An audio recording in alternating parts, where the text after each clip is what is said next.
Good afternoon, everybody. Thank you for joining us. I'm Shelby Hubach. I'm a managing senior researcher at Marzano Research. We currently hold the REL Central contract. We are going to be presenting some pilot findings today based on an evaluation that we've done with North Dakota Native American Essential Understandings. REL Central, who we are one of 10 regional educational laboratories across the U.S. We serve the states of Colorado, Kansas, Missouri, Nebraska, North Dakota, South Dakota, and Wyoming. When we say serve it, that basically means supporting them in their initiatives, whether they be through applied research, helping interpret research, helping design research or evaluation studies. Anything to do with data, we typically support that work. We are organized around research alliances as well as partnerships. This project falls under the American Indian Education Research Alliance and highlights our culturally responsive instructional strategies focus area. Today, we'll be providing a background of our project. We'll be walking through the evaluation design process and presenting some of the results that we've found so far, as well as some lessons learned and how the results are being used. Over to you, Lucy. Thank you, Shelby. Hi, everyone, and thank you for joining our session today. My name is Lucy Fredericks. I am the Director in the Office of Indian and Multicultural Education for the North Dakota Department of Public Instruction. And I'm going to provide a project background on the North Dakota Native American Essential Understandings Project. So we started this project back in the spring of 2015. We gathered elders from the 4 nations in North Dakota, brought them together. We had 3 gatherings, and at those gatherings, they created the 7 essential understandings, which are sacred relatives, learning and storytelling, sharing and generosity, sense of humor, tribal policies, treaties and sovereignty, Native identity, and Native contributions. So these were the 7 essential understandings that were developed by elders from the 4 tribal nations in North Dakota. That was phase 1. The creation of the document was sent out to all schools in North Dakota so that schools could develop a framework to use the essential understandings and embed it into the classrooms and curriculum that they were teaching. Phase 2 of the project was the creation of aligned lesson plans. K-12 lesson plans in all content areas were developed. Some were developed by teachers in North Dakota and others were developed by Native educators. And those were all put on the Teaching of the Elders website, which was also created at the same time. Phase 3 of the project aligned the lessons and also the implementation and evaluation of the Essential Understandings project. And so we provided training, professional development, and to date we have over 3,000 teachers that have been trained in the Essential Understandings. And we continue to add to the Teaching of Our Elders website with additional elder interviews and K-12 lesson plans. So we partnered with REL Central for over 2 years in this project. And the goal was to design and conduct culturally responsive evaluation plans for the pilot and the implementation of the essential understandings. And we did that with one of our districts here in North Dakota, one of our largest districts, Bismarck Public Schools. We created a team of champions where we brought teachers together from the schools within the district and provided training and professional development and how to implement the essential understandings within the classrooms.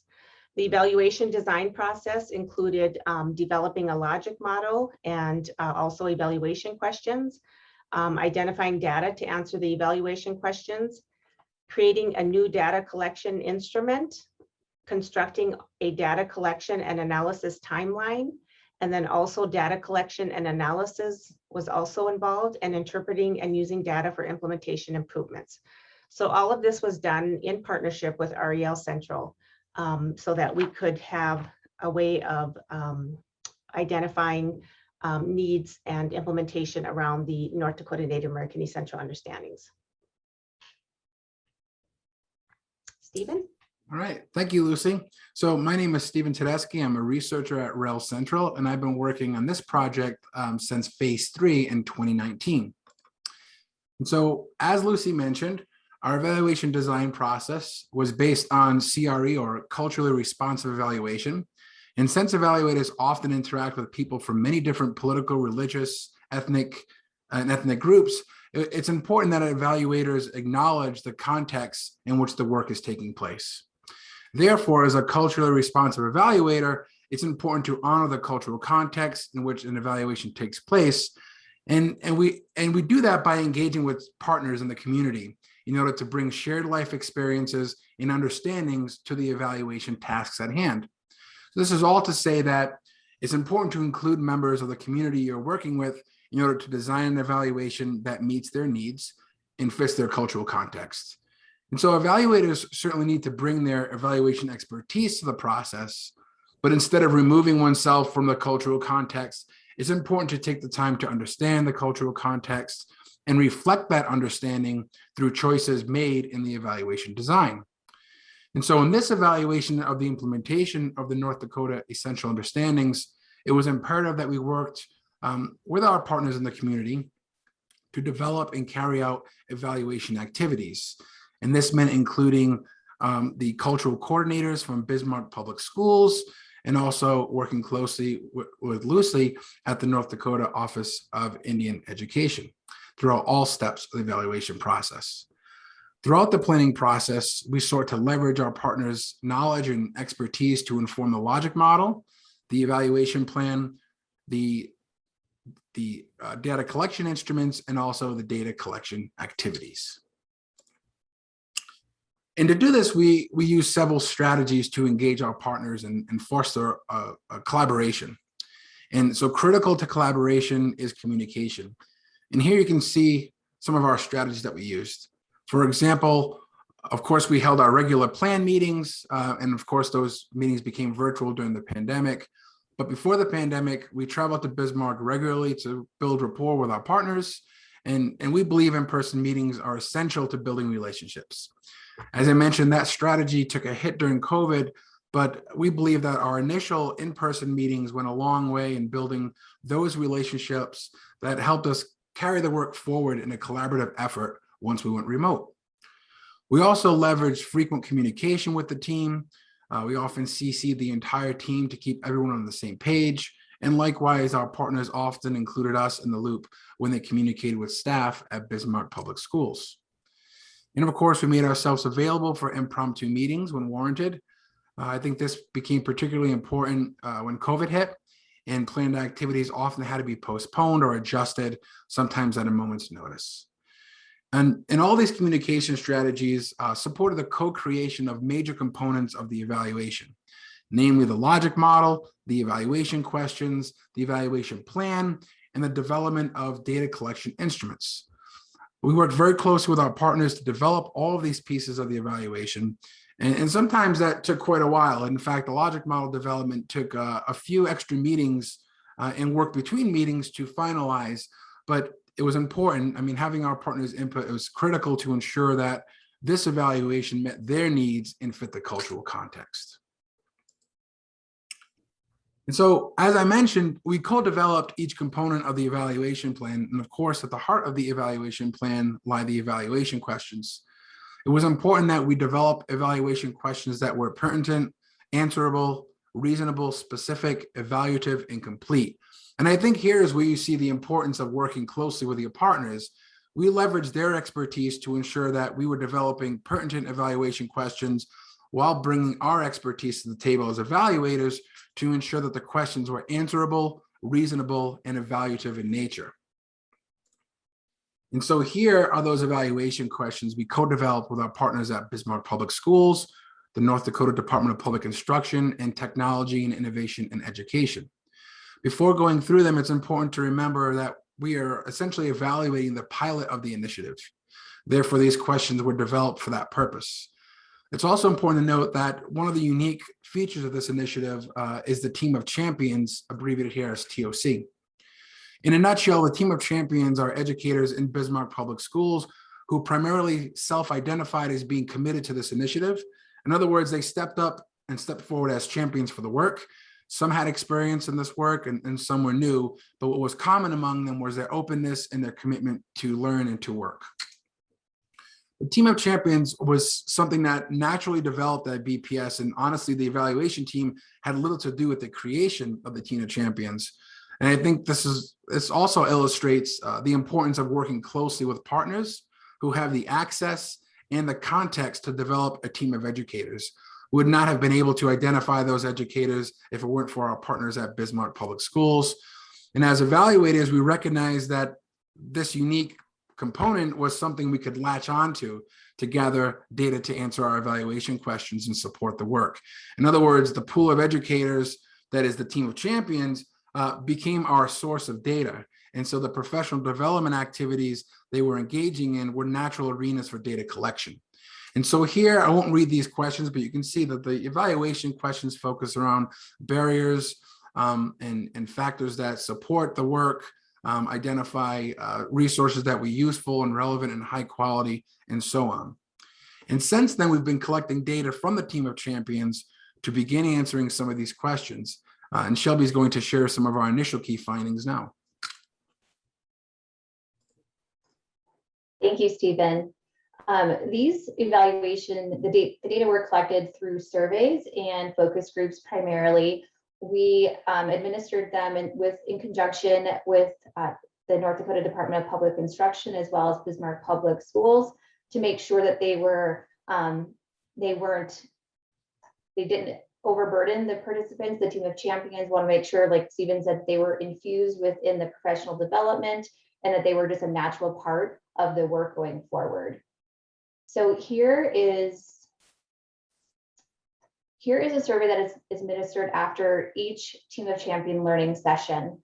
Overall, you can see that the team of champions were satisfied with the learning session in terms of the quality of the learning session, the knowledge of the presenters, the structure of the session, and its relevancy to their instruction, their classroom instruction. In terms of the learning plan increasing their awareness of the essential understandings, results indicate that the team of champions maintained the same level of awareness. So looking at items 2 and 3 on this graph, you can see that they remained the same in terms of, as a result, that they're more aware and prior to the learning session. So they maintained their level of awareness. One area that our partner technology, innovation, and education partners might want to consider to focus on in future learning sessions is how to implement the content within their classrooms. As you can see with that gray section there, you can see that that item indicated that they might need support with implementing the content from the learning session into their classroom.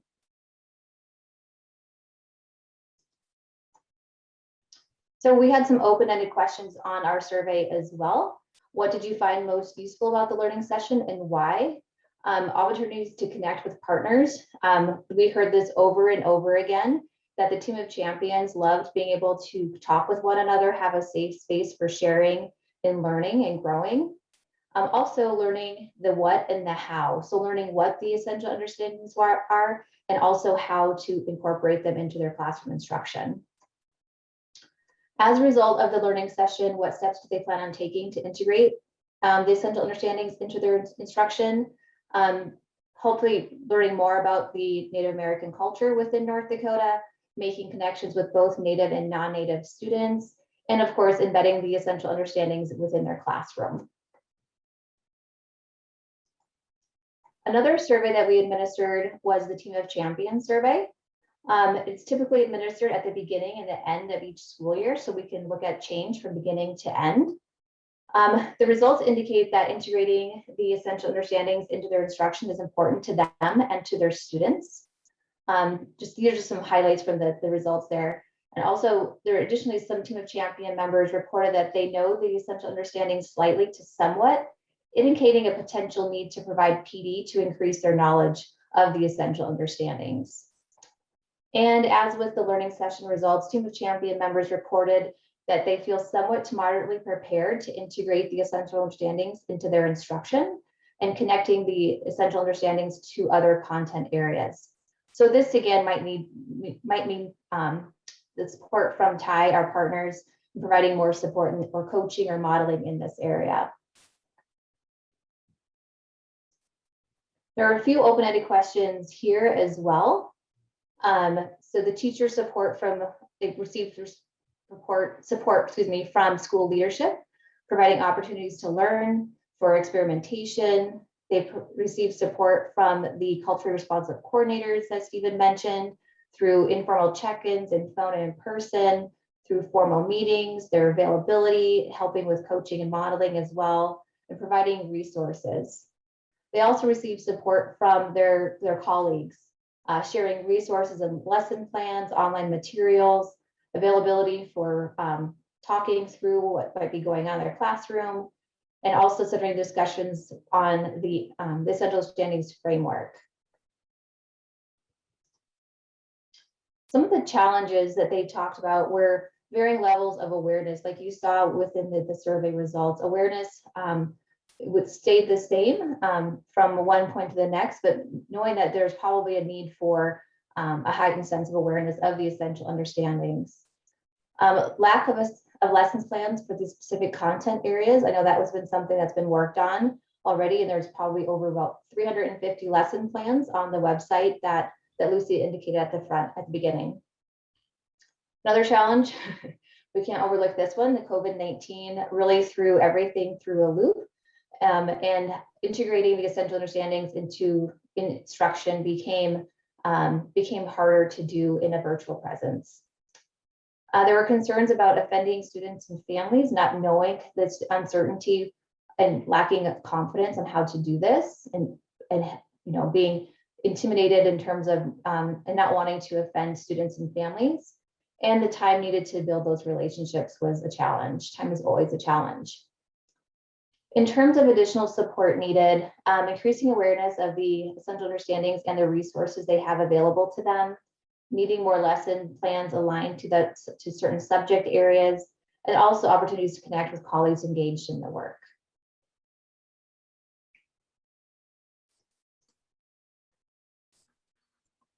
So we also, in addition to the survey, we also supported the project team members at Bismarck Public Schools in conducting focus groups during their professional development sessions.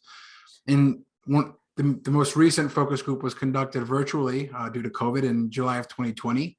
And the purpose was to gather information about the Team of Champion experience in implementing the ND-NAEU with students. So what supports and barriers of implementation, what resources teachers were using.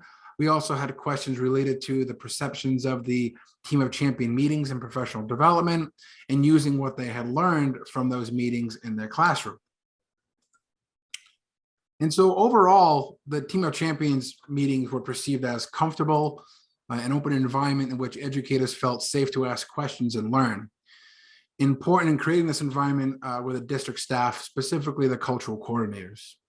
One participant remarked, the greatest strength of the Team of Champions really is that it models what it wants to spread. It is a diverse, inclusive culture that really values all voices and all voices for the purpose of advocacy and equity. Focus group participants also indicated the importance of connecting the why of the initiative during the Team of Champion meetings. And they indicated a sense of urgency in the work to support Native and non-Native students. And then lastly, focus group participants also reported the importance of resources available to them, specifically the ND-NAEU videos to support their classroom instruction. Now, the collection of this data can tell a great story, and it does, but ultimately the evaluation becomes particularly useful when data informs improvement. In the case here, our evaluation focused on implementation. And so the question ultimately was, what does the data suggest we do to improve the implementation of the ND-NAEUs? Often there are too many things you want to address at once from the data, and due to capacity constraints, it's really important to focus on a few at a time. And so from this initial batch of data, the interpretation came up with two main goals. One goal was to continue to foster the collaborative nature of the work, and important in that work are relationships. And so therefore there's going to be a greater need to emphasize these relationships going forward and continue to build that circle of trust. And so ultimately this takes time, working closely together with your colleagues. And so moving forward, going into the 2020-2021 school year, the district plans on carving out more time for the team to actually get together in person and grapple with the initiative. Also important in this work is support. You can't have support without awareness. So another goal is to increase awareness of the work. Therefore, BPS and NDDPI are also disseminating information about the initiative through social media, blog posts, videos, and also local news media.